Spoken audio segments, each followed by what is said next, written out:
राधे राधे दोस्तों, आज की इस वीडियो में हम सुनेंगे गणेश चतुर्थी की व्रत कथा। श्री गणेश चतुर्थी व्रत की पौराणिक कथा के अनुसार एक बार भगवान शिव तथा माता पार्वती नर्मदा नदी के किनारे बैठे थे।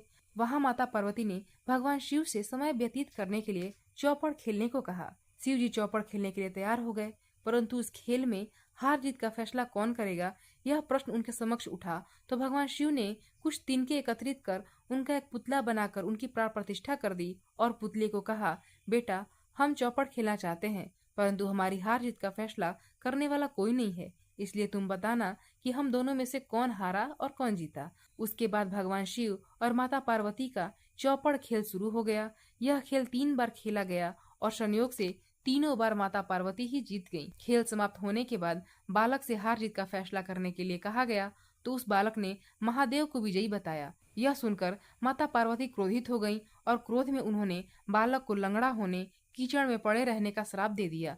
बालक ने माता पार्वती से माफी मांगी और कहा कि मुझसे अज्ञानतावश ऐसा हुआ है, मैंने किसी द्वेष भाव में ऐसा नहीं किया। बालक द्वारा क्षमा मांगने पर माता ने कहा, यहाँ गणेश पूजन के लिए नाग कन्याएं आएंगी, उनके कहे अनुसार तुम गणेश व्रत करो, ऐसा करने से तुम मुझे प्राप्त करोगे। यह कहकर माता पार्वती शिव के साथ कैलाश पर्वत पर चली गईं। 1 वर्ष के बाद उस स्थान पर नाग कन्याएं आईं। तब नाग कन्याओं से श्री गणेश के व्रत की विधि मालूम करने पर उस बालक ने 21 दिन तक लगातार गणेश जी का व्रत किया। उनकी श्रद्धा से गणेश जी प्रसन्न हुए। उन्होंने बालक को मनवांछित फल मांगने के लिए कहा। उस पर उस बालक ने कहा, हे विनायक, मुझे इतनी शक्ति दीजिए कि मैं अपने पैरों से चलकर अपने माता पिता के साथ कैलाश पर्वत पर पहुंच सकूं और वे यह देख प्रसन्न हों।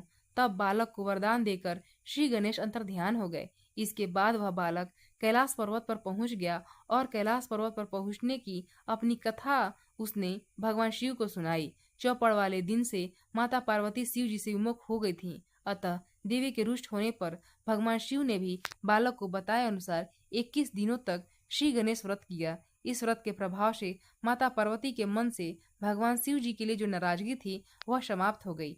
तब यह व्रत विधि भगवान शंकर ने माता पार्वती को बताई। यह सुनकर माता पार्वती के मन में भी अपने पुत्र कार्तिकेय से मिलने की इच्छा जागृत हुई।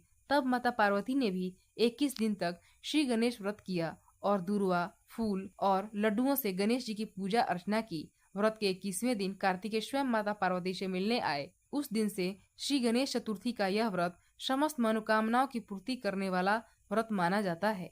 इस व्रत को करने से मनुष्य के सारे कष्ट दूर होकर मनुष्य को समस्त सुख सुविधाएं प्राप्त होती हैं।